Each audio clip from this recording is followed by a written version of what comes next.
اس video log کو دیکھنے والے تمام وفا پرست اور قائد تحریک جناب الطاف حسین بھائی کو السلام علیکم۔ 9 دسمبر شہداء کو خراج عقیدت پیش کرنے کا دن۔ 9 دسمبر قائد تحریک جناب الطاف حسین بھائی کے وفا پرست اور سچے شہداء کو خراج تحسین پیش کرنے کا دن۔ جو قومیں اپنی شہداء کی یاد میں دن کو مناتی ہیں اور ان کو کبھی نہیں بھولتی، وہ قومیں ہمیشہ سرخرو ہوا کرتی ہیں، اور یہی وجہ ہے کہ آج کے دن 9 دسمبر 2020 کو بھی ہر سال کی طرح اس سال بھی ہم اپنے شہداء کے لیے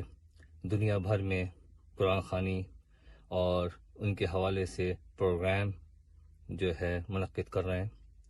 اور انشاءاللہ مرتے دم تک ہم اپنے شہداؤں کو کبھی نہیں بھولیں گے، اور ہمیشہ ہم قائد تحریک جناب الطاف حسین بھائی کے ساتھ تا حیات دست بازو بنے رہیں گے۔ اور جن شہداؤں نے ہماری آنے والی نسلوں کی بقا کے خاطر اپنی جانوں کو نذرانہ پیش کیا، ان کو سلام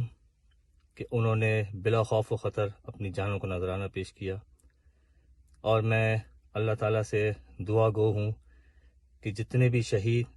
جو آج تک شاہد کلیم بھائی تک جتنے بھی شہید ہو چکے ہیں، جن کو کر دیا گیا شہید، ان سب کو جنت الفردوس میں اعلیٰ مقام عطا فرمائے، اور ان کے لواحقین کو صبر جمیل عطا فرمائے۔ اور میں تمام لوگوں سے اپیل بھی کروں گا کہ ان شہداء کے لیے اپنے اپنے گھروں میں ضرور جو ہے قرآن خوانی کا اجتماع ضرور کریں۔ شکریہ۔